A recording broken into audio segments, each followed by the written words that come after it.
el tercer video del tema efectores vamos a profundizar sobre la fisiología del músculo esquelético y vamos a ver dos fenómenos muy importantes que son la sumación y la tetania. Los contenidos que vamos a desarrollar en este caso, como les adelantaba, son el fenómeno de sumación y el fenómeno de tetania que se produce en el músculo esquelético específicamente, y acá lo tenemos al objetivo de aprendizaje.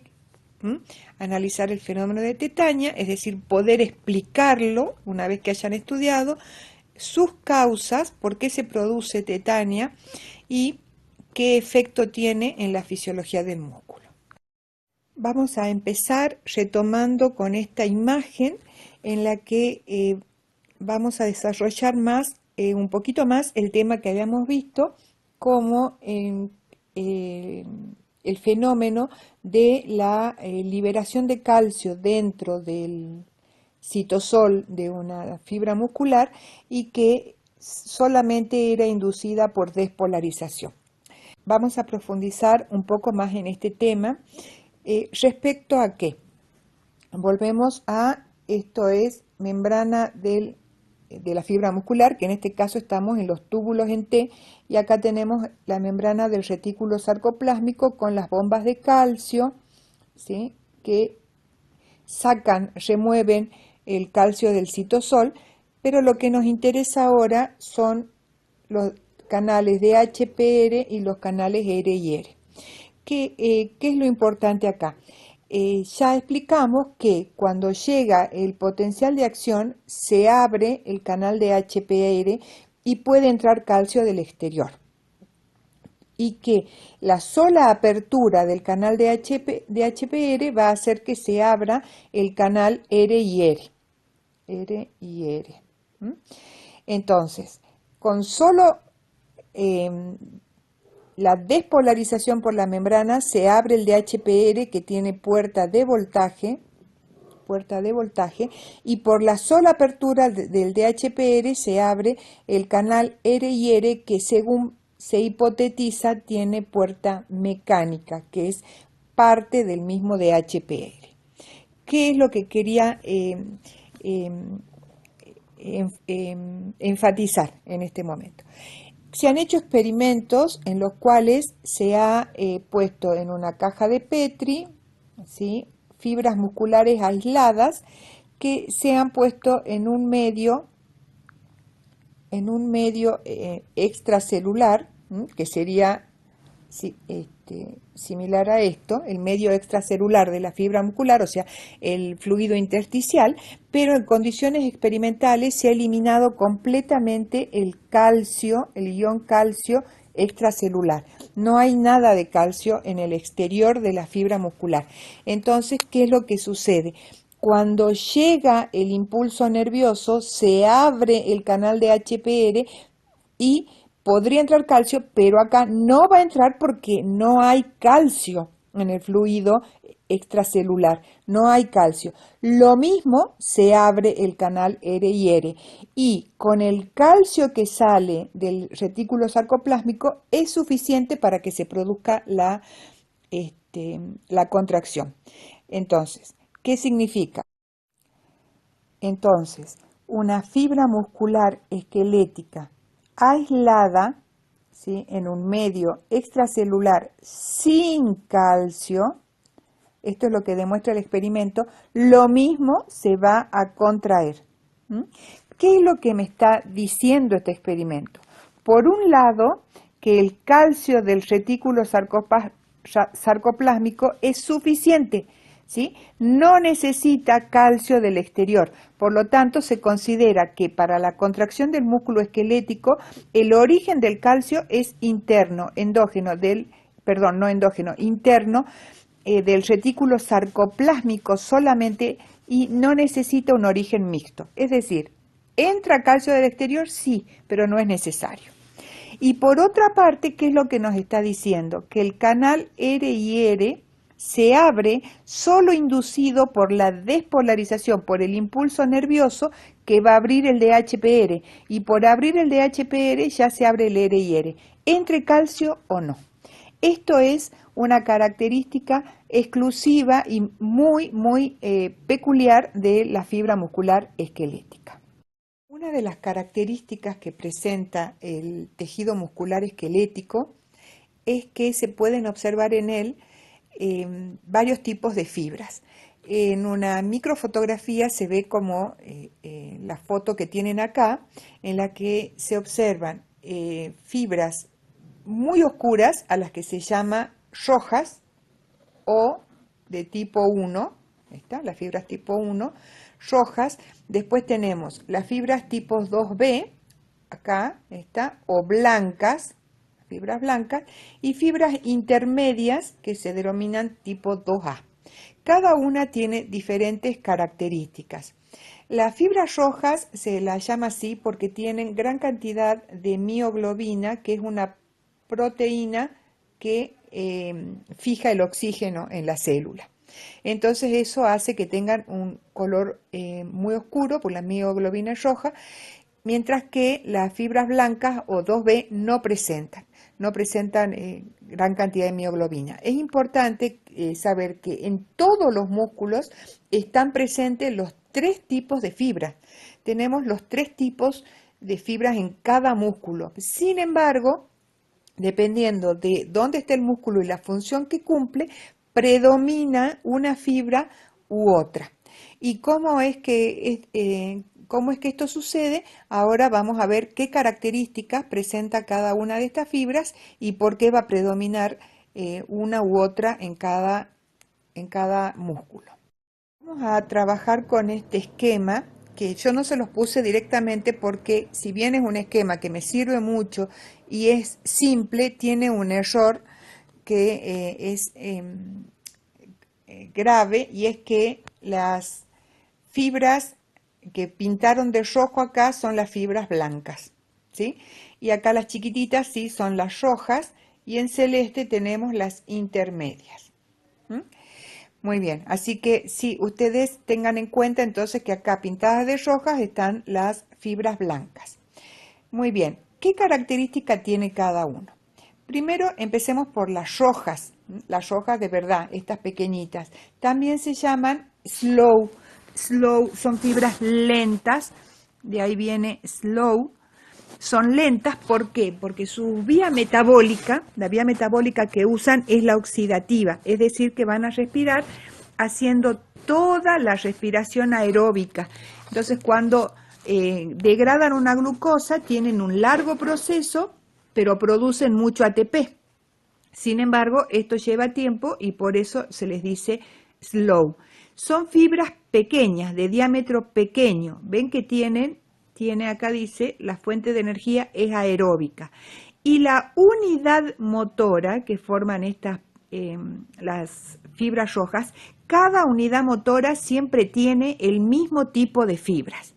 No puedo tener una unidad motora que inerve a 3 rojas, 2 blancas, una intermedia. No, siempre tienen el mismo tipo de fibras. Entonces acá, por ejemplo, una unidad motora que va a tener fibras rojas, son unidades motoras pequeñas, miren acá, de 1 a 5 fibras. Por lo tanto, la fuerza que desarrollan es muy poquita, Pero como lentamente se ponen en marcha lentamente, pero después producen mucho ATP de la glucosa que tienen, ¿sí? Tienen la característica de que no se fatigan, ¿sí? Se fatigan muy lentamente, es como si no se fatigaran. Entonces, ¿qué es lo que me otorga? Resistencia a la fatiga. Entonces, ¿dónde predominan estas fibras? ¿En qué músculos predominan estas fibras rojas? En los músculos que no se tienen que cansar, que tienen que estar todo el tiempo trabajando. Por ejemplo, los músculos que sostienen la cabeza, los del cuello, los de la espalda, los músculos posturales, ¿sí? Que se cansan después de mucho tiempo y hasta que uno no decide acostarse, van a seguir trabajando, no van a colapsar. En el extremo opuesto, metabólicamente, tenemos las FF, que viene su nombre de fast, son las fibras rápidas, ¿sí? Después les anoté el nombre.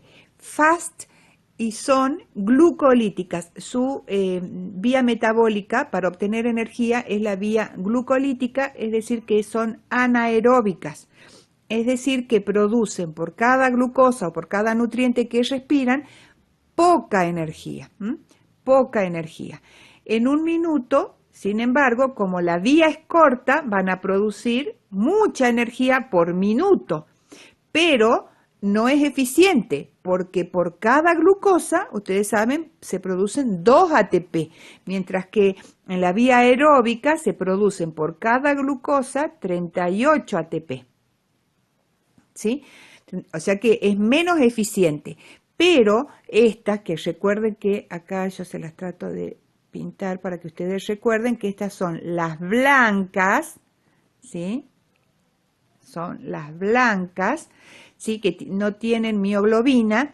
Entonces, y la unidad motora que forman, además de ser fibras con más diámetro, son más grandes, es decir, que tienen más miofibrillas, forman unidades motoras de cientos de células, de fibras musculares. Por lo tanto, esta es el tipo de fibra que va a producir cuando se contrae mucha fuerza.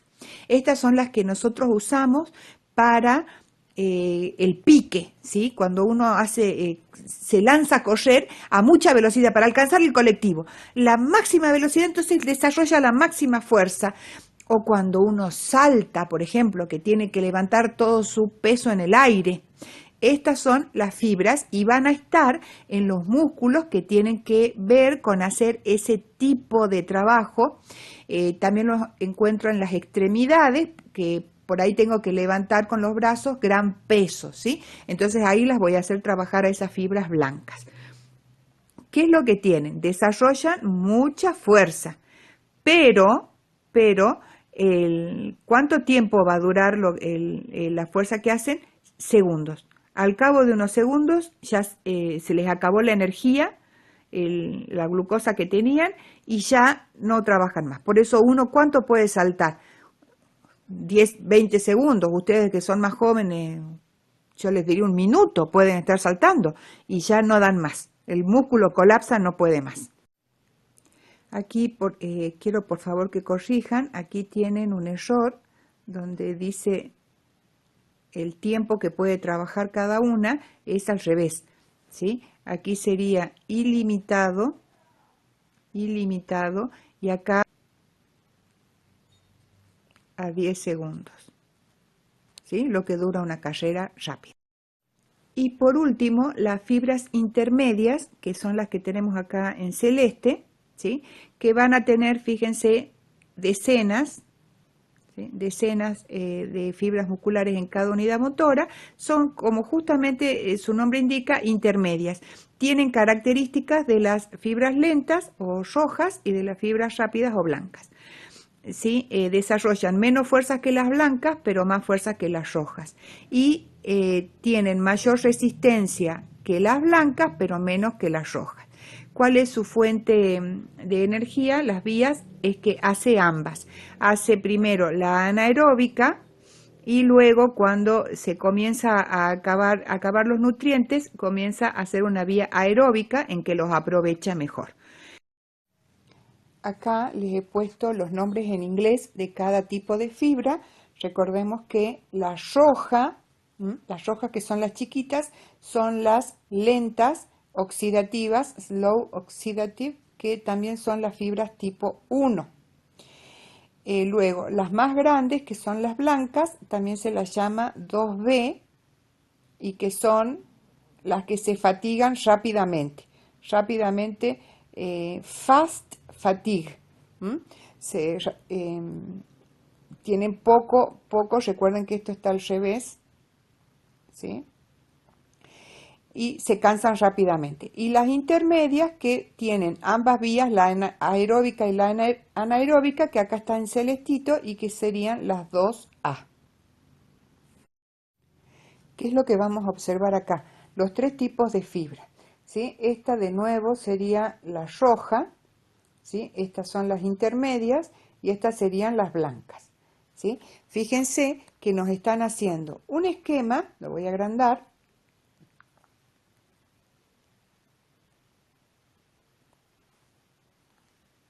¿sí? Lo voy a agrandar y me dice la tensión, es decir, el trabajo, la fuerza que desarrolla cada tipo de fibra a lo largo del tiempo. Miremos acá, tenemos 60 minutos, ¿sí? ¿Y qué es lo que pasó con las fibras? Estas son las rojas, las lentas. Comienzo a hacerlas trabajar y esta es la fuerza que desarrollan. Es poca fuerza, pero a lo largo del tiempo la mantengo. Por ejemplo, estas son las fibras que están trabajando cuando yo estoy parado. O cuando, por ejemplo, ¿vieron cuando un profesor está dando clase que se mueve por el pizarrón, camina así un poquito, se mantiene, se para, va y vuelve? Entonces, ¿son estas fibras las que están trabajando más? ¿Desarrollan mucha fuerza? No, muy poquita, pero siguen, y uno está parado muchísimo tiempo, ¿sí? Y también son las que se usan mucho para caminar, porque el caminar es la marcha que tenemos los humanos. Cada especie, cada animal tiene su tipo más eficiente de traslación, y entonces estamos usando los músculos de la postura, ¿sí? Los músculos posturales y los músculos para caminar, que no necesitan hacer mucha fuerza, pero que pueden estar trabajando horas. Y uno puede caminar horas, ¿sí? Por supuesto, alimentándose, bebiendo, descansando cada tanto, pero puede caminar días, semanas, ¿sí? Acá tenemos, vámonos a esta, a las blancas, ¿sí? Estas son las blancas. Fíjense, miren la cantidad de fuerza que desarrollan, muchísimo más que las rojas. Pero ¿qué pasa? Miren, a lo largo del tiempo desarrollaron su pico de fuerza acá, en lo que serían menos de un minuto, ¿sí? Después de un minuto, depende cuánta fuerza esté haciendo, ¿no? Después de un minuto, en lo que serían 5 minutos, ya puedo estar haciendo algo, corriendo, por ejemplo, pero ya más lento, ¿no? A máxima velocidad. Y después de un tiempo ya casi me queda muy poco resto, estas fibras ya casi no están produciendo fuerza, no están contrayéndose, y en un poco tiempo, en unos minutos, no trabajan más, ya dejan de trabajar. Y tenemos las intermedias, que por supuesto vamos a tener una descripción intermedia. Pueden desarrollar más fuerza que las rojas durante más tiempo que las blancas, pero al cabo de un tiempo comienza a disminuir la fuerza, ¿sí? Entonces, estas son las diferencias del trabajo que producen a lo largo del tiempo. Por eso, cada músculo tiene los tres tipos de fibras, pero en distinta proporción. Depende qué músculo sea, van a predominar una o la otra. Y aquí, en este segundo esquema, tenemos algo también, un concepto muy interesante, que es cómo trabaja el músculo. Y es que al tener distintas fibras que producen distinta cantidad de fuerza o de trabajo, ¿cómo se van reclutando? Cuando yo tengo un trabajo pequeño para hacer, voy a reclutar, acá estamos por supuesto simplificando, y pongo a trabajar una unidad motora, ¿sí? Durante un tiempo.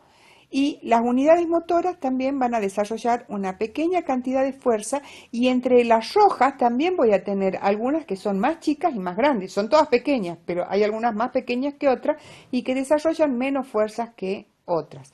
¿Cuál pongo a trabajar primero? Las que menos fuerza desarrollan.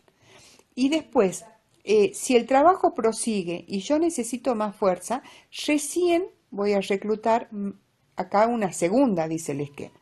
Si sigue en el tiempo y me hace falta más fuerza, recién voy a reclutar una tercera. En realidad, ¿cómo ocurre?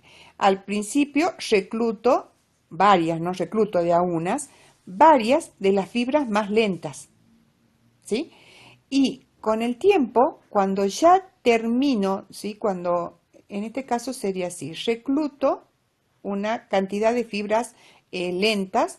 Si el trabajo requiere más, por ejemplo, comienzo a moverme más rápido, recluto más fibras lentas y luego recluto todas. Cuando tengo todas las fibras lentas trabajando al máximo que pueden dar de fuerza, recién comienzo a reclutar las intermedias. Y las voy reclutando de a poco, también hasta que están trabajando todas, y recién recluto las blancas. Y comienzo a reclutar las blancas hasta que están reclutadas todas. Desarrollo un máximo de fuerza que voy a sostener durante muy poquito tiempo.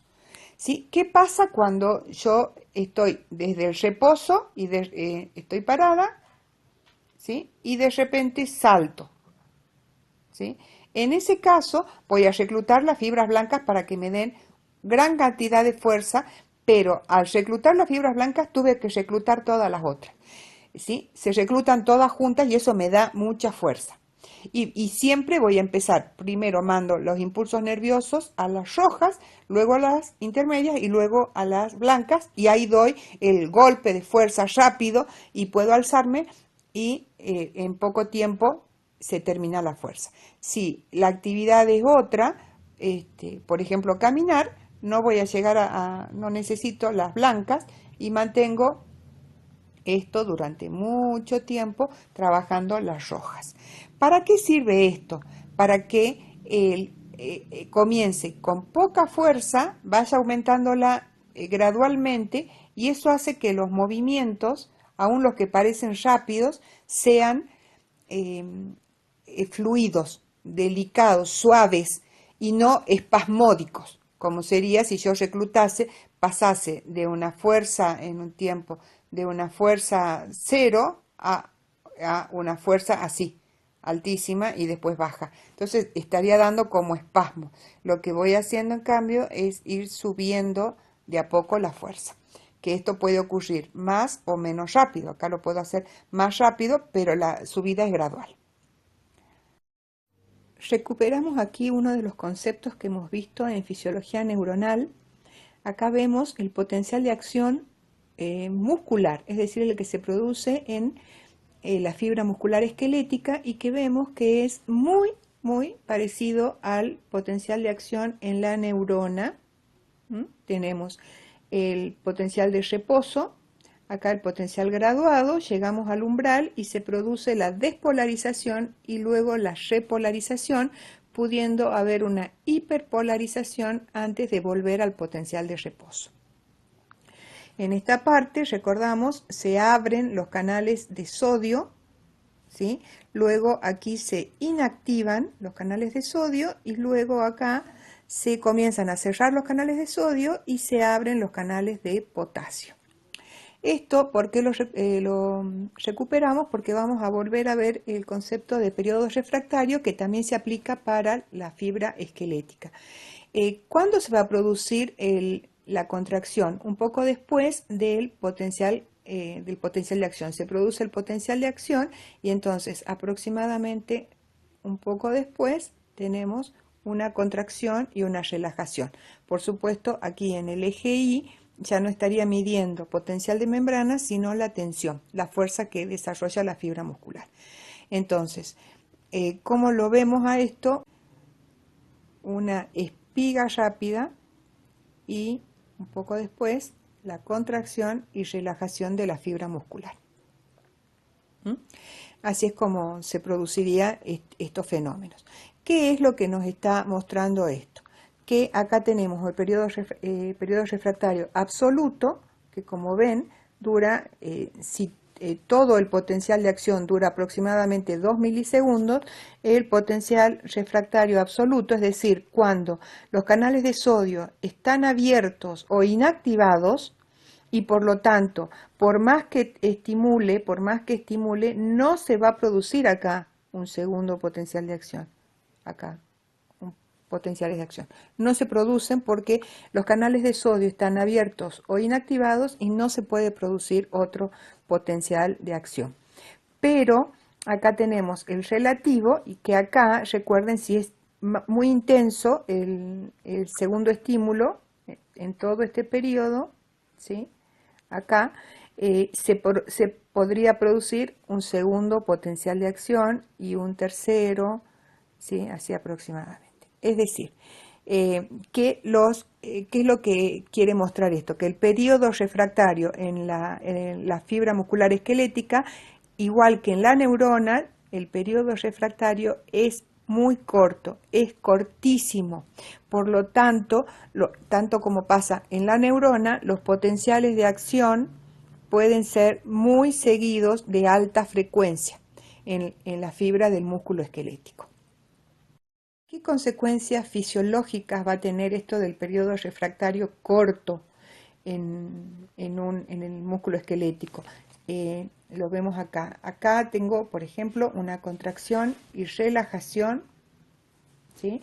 Y entonces el potencial de acción, la espiga se produjo aquí, un poquito antes. Inmediatamente se produce la contracción. Si hubo un solo potencial de acción, tengo una sola contracción, que se le denomina twitch, que no tiene traducción, pero podemos aproximadamente decir que es como una sacudida o un espasmo, ¿sí? Si yo pusiera potenciales de acción bien espaciados, aquí tendría un twitch, acá otro y acá otro, es decir, que se contrae, se relaja. Luego se recupera, se contrae de nuevo, se relaja, se recupera, se relaja. ¿Qué pasa, pero en cambio, si yo tengo, ¿sí?, muy seguidos los estímulos y por lo tanto se produce un potencial de acción acá, a ver, aquí, potencial de acción el primero, y por aquí ya se produce el segundo. Entonces, la primera contracción es esta, potencial de acción y la contracción. Y luego el segundo potencial de acción acá y la segunda contracción. ¿Qué ocurrió entonces acá? Se estaba empezando a relajar de la primera contracción la fibra muscular cuando llegó el segundo potencial de acción y vuelve a abrirse los canales de calcio y se vuelve a llenar de calcio el citosol y se produce la segunda contracción. Entonces, se contrajo y cuando está empezando la relajación llegó el segundo potencial de acción y entonces todavía tengo calcio en el citosol, estoy tratando de removerlo, pero todavía queda calcio, y llega un segundo potencial de acción y libero más calcio. Y acá, si yo mando otro, acá va a ser esto, y así. ¿Qué es lo que significa? Que si la frecuencia de los potenciales de acción en el músculo es mucha, es decir, mucha frecuencia, es decir, están muy cercanos, las contracciones pueden sumarse, ¿sí? Y acá tenemos el primer potencial de acción, llego a esta fuerza, ¿ven? La fuerza que desarrolló esa fibra muscular. Pero en la segunda, como ya tenía calcio y ahora libero un poco más de calcio, puedo generar más fuerza. Y en la tercera vez, más fuerza y así. Esto es lo que se llama el efecto escalera. A cada potencial de acción se produce una contracción más fuerte que la anterior. Por esto es que los atletas hacen un calentamiento antes de empezar a correr a máxima velocidad o antes de levantar una pesa, ¿sí? Si la frecuencia es tan alta, que ya directamente no puede hacer este pequeño intento de relajación, ¿sí?, bajo y bajo como si fuera una escalerita, sino que todas las sumaciones hacen que se mantenga una contracción sostenida, a esto se le llama tétano o tetania completa. De esto van a hacer un trabajo práctico. Y a esto se le llama la tetania incompleta, ¿sí? Cuando tengo el efecto escalera, es decir, que el músculo está con una contracción sostenida, pero tembloroso porque no es suficiente la frecuencia de los potenciales de acción. Cuando la frecuencia de los potenciales de acción es máxima, entonces yo voy a tener esta tétano completo, una contracción sostenida que es suave y fluido, no se nota temblor, ¿sí? Este tipo de tetania completa es la que nosotros tenemos en los movimientos con los músculos cuando hacemos un movimiento voluntario sostenido. Por ejemplo, cuando estamos escribiendo sosteniendo una lapicera o cuando llevamos un bebé en brazos. ¿Sí? Esos músculos están en una tetaña completa hasta que puede ser que la fatiga sea tanta que uno comience a entrar en tetaña incompleta y luego tiene que dejar de mantener ese peso. Pero esto es propio de los músculos voluntarios.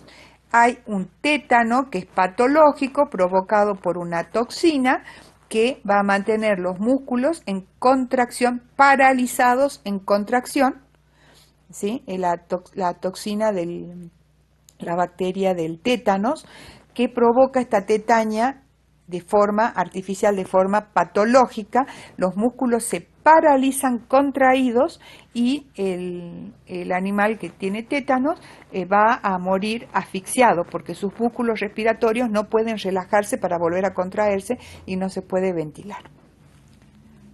Con esto tenemos acá dos conceptos bien importantes. La fibra muscular, la célula, ¿sí?, trabaja según la ley de todo o nada. Es decir, o se contrae toda la fibra junta si llega un potencial de acción o no se contrae. Puede desarrollar más fuerza una fibra muscular porque pueden llegar potenciales de acción con mayor frecuencia, pero la fibra muscular obedece a la ley de todo o nada. Si le llega un potencial de acción, se contrae. Pero el músculo, el órgano, el músculo completo, no obedece a la ley de todo o nada, sino que la fuerza que produce, el trabajo que produce el músculo es graduado. El músculo tiene la fuerza graduada. Y esto lo sabemos todos de manera empírica porque uno puede hacer con el mismo músculo más fuerza o menos, como cuando uno va a levantar pesas. Puede hacer fuerza como para levantar una pesa de 1 kilo o de 10, y así con cualquier parte del cuerpo. ¿Y cómo gradúa la fuerza el músculo? Una es por esto, aumentando la frecuencia de estimulación, es decir, que desde el sistema nervioso central al músculo que yo quiero que desarrolle más fuerza, le voy a comenzar a mandar potenciales de acción con alta frecuencia, de modo que vaya sumando las contracciones y desarrolle más fuerza.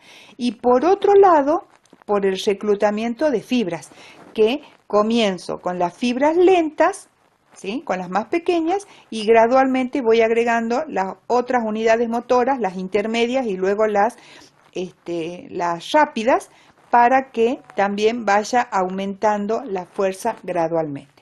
Con estas dos formas es como el músculo regula si hace más fuerza o menos fuerza.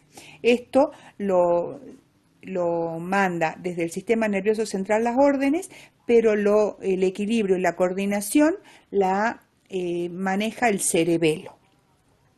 Si ustedes recuerdan, esto es muy parecido al tipo de mecanismos que usan los receptores para regular la intensidad, cómo se codifica la intensidad del estímulo. Como hemos comentado desde el principio del cursado, hemos dicho que nosotros estamos estudiando los vertebrados y que estamos viendo un modelo que en general es el modelo mamífero para entender las bases y los mecanismos generales y luego poder comparar con otros grupos, ¿verdad?, y otras especies. Sin embargo, todos los temas que hemos visto de músculos acá, en todos los vertebrados, son mecanismos muy conservados, ¿sí?, así que son bastante similares en todos los vertebrados, lo que hemos visto cómo funciona. Es decir, todos tienen el músculo esquelético organizado en sarcómeros, con actina y miosina, y la contracción se produce por deslizamiento de los miofilamentos. Es todo bastante similar. En lo que varían es en las isoformas, es decir, las proteínas no son totalmente idénticas, sino que hay diferencias entre los canales. Sin embargo, son canales de sodio, canales de calcio, pero no son idénticos los canales, las bombas, y tenemos una diversidad Esto va a llevar a que haya una diversidad en las fibras musculares, por ejemplo, que puedo tener más fibras de contracción rápida o lenta o con mayor resistencia, y algunas especies tienen fibras con la capacidad de la velocidad de respuesta mucho mayor que nosotros los humanos, y una resistencia mucho mayor también. Pero van a ser porque las proteínas son isoformas, es decir, que un pequeño cambio molecular. Una de las diferencias más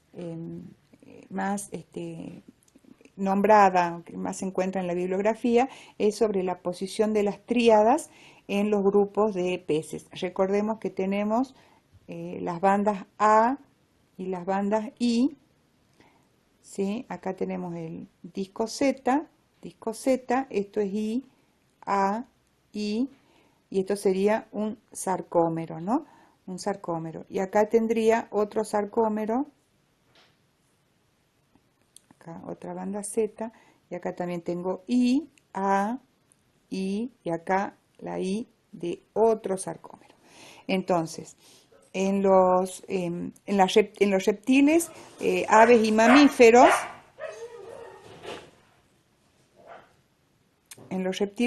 mamíferos,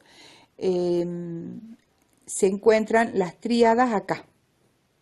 Así que en cada sarcómero, aquí voy a tener tríadas, en cada sarcómero voy a tener 2 tríadas, ¿sí? Mientras que en los peces y anfibios están sobre los discos Z. Así que serían, bueno, como uno para cada sarcómero. Esta es una de las diferencias que se encuentran más a menudo en los libros. Y luego también tenemos que en algunas especies los músculos esqueléticos se han modificado por medio de la evolución, han sufrido una transdiferenciación, se llama, es decir, que pierden la función contráctil y desarrollan otras, por ejemplo, en los órganos eléctricos que tienen los peces, y en algunos otros que los usan como órganos generadores de calor. No como lo usamos todos los animales, que uno comienza a tiritar y produce calor, sino que son órganos específicos, especializados en generar calor. Para terminar, entonces, los conceptos claves, todos estos ya los hemos estudiado, ¿sí? Al final de cada video.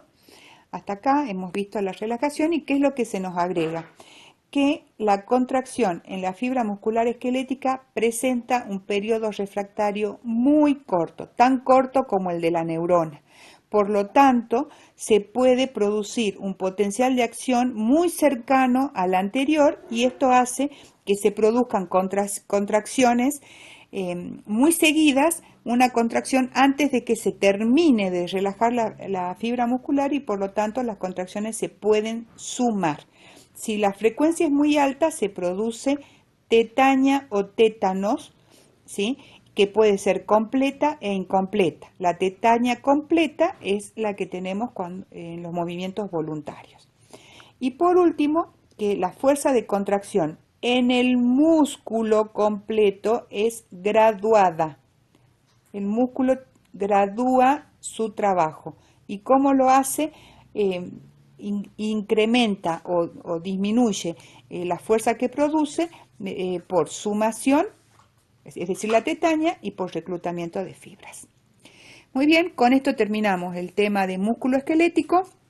Cualquier duda, por favor, en el foro.